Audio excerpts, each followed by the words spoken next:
Whoa!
Hydraulically speaking, I'm at a bit of a standstill, so I'm going to go after the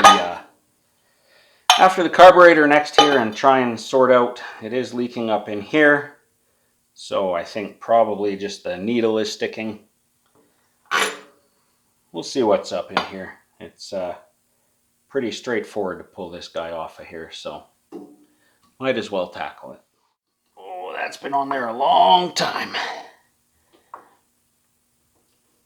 There we go.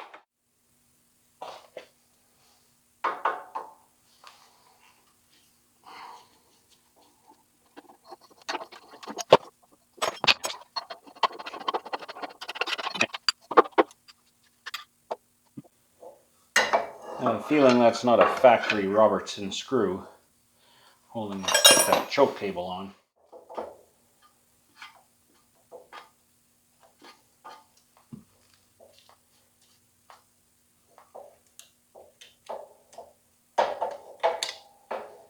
All right, let's get this bad boy over to the bench and see what's going on.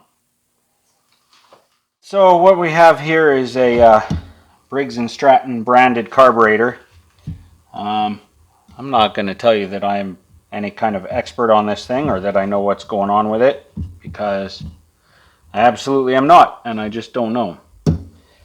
But that doesn't mean that we can't take it apart and take a look. I'm going to bet that wherever the problem is, it's going to be up in this top half here, because that's where our needle is. Just kind of makes sense that that's where the problem would be.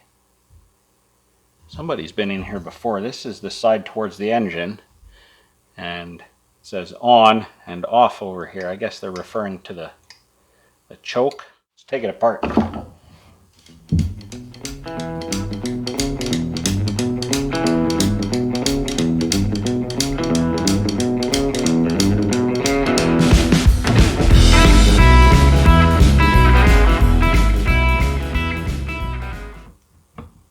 Does not want to let go. Why not? What's holding it on? Something is. Not much else to it. Might be that apparatus there. I'm just going to undo it here at the nut.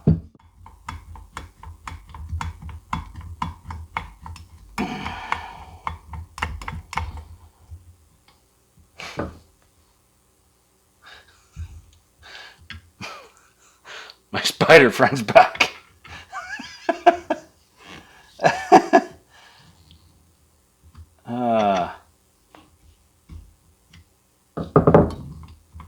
Hey, how do I get this thing apart? Any idea?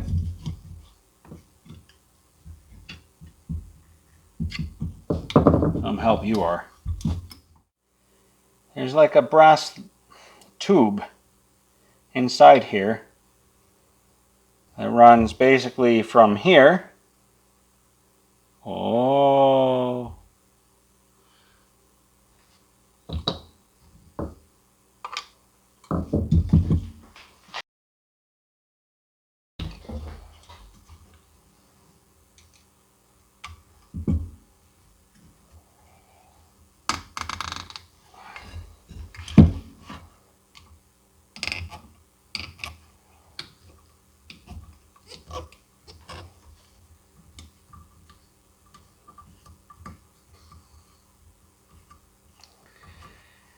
Well,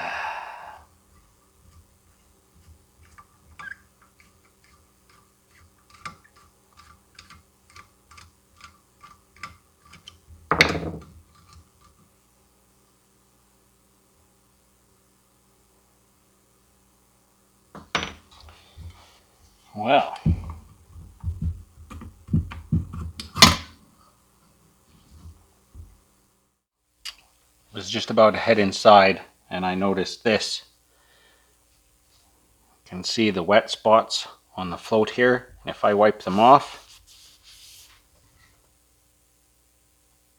they kind of, especially I'll put it to the bottom here,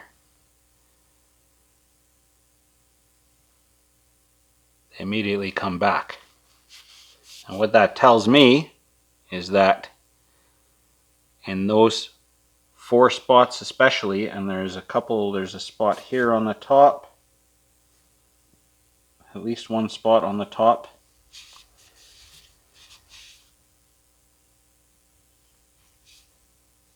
this float is filling up with fuel. And so what basically happens, you can imagine it's in the carburetor, and the shutoff needle sits on top of here.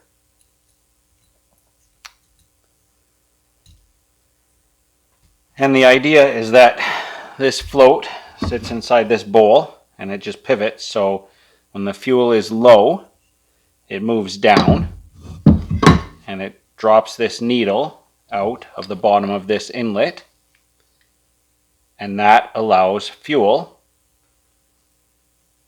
to flow into the bowl, and then the engine draws from that fuel source. If this is full of fuel, it doesn't float anymore where it should, and it's always going to sit down too low, and it's always going to let fuel into that bowl, which means the engine is going to run too rich. So what I have to do is get the fuel out of this thing. Well, okay, I could replace it, maybe. I don't know.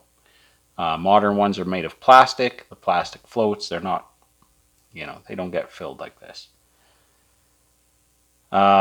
If I'm going to reuse this one, I need to get the fuel out of it and then solder those cracks and leak test it and hope that it doesn't leak. So that kind of solves that mystery of why this thing just has so much fuel in it all the time, and if the engine's not running, if I shut it off, it leaks fuel all the time. So I have to shut off the fuel at that shutoff. That's probably why they added that shutoff, in fact. It's a good idea to have, but it's not factory. So, boy, that's interesting. I've heard of this happening, but I've never had it happen on any of my stuff. So that's a bit of a new one. I think I'm just going to let it sit here overnight.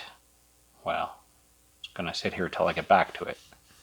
And then in the meantime, I'll price one out. Maybe they're cheap, maybe they're available. Maybe I can get an upgraded part. I'll get back to you. All right, now I'm heading in.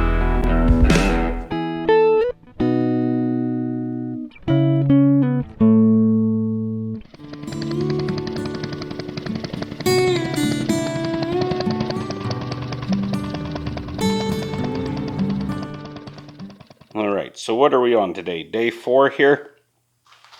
Day 4 of the Lionel train collection. Today we have, this is a pretty heavy piece. It's really heavy. That's a cast body little shunt. It's a pretty powerful little rig, actually. And get on there. Now, theoretically, this coal tender does not actually mate up. It's got a different hitch. This only mates up with the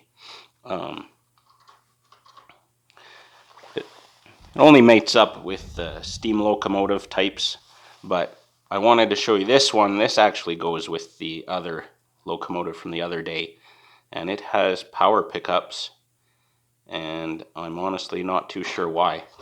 I think It might make sound. I don't remember. It might actually make sound. I wish I had power and I could test these things. I've lengthened the track here so we can look at some more cars, because let's face it, that's what we like to see. And rather than look at some of the more boring cars, I thought we'd look at some action cars, because these are the ones that really wowed us as kids. So this is a little log car, and it has a electromagnetic release down here. When we pull it, it dumps all its logs. And one of my favorites as a kid, the helicopter reconnaissance car. Now I'm going to do this kind of slow because this will actually really fling this thing. But when it releases, yep, this door is always falling off, I don't know. But you actually can wind this up on a ratchet mechanism. And so when it comes up, you know, it'll shoot this thing pretty far across the room and actually spin the helicopter blades, and it actually flies really well, all things considered, across the room. But fiddly thing.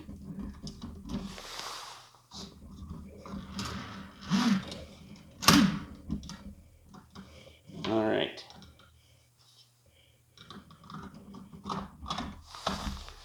So that is day 4. Join me again tomorrow for some more Lionel train action. Hope you're enjoying it.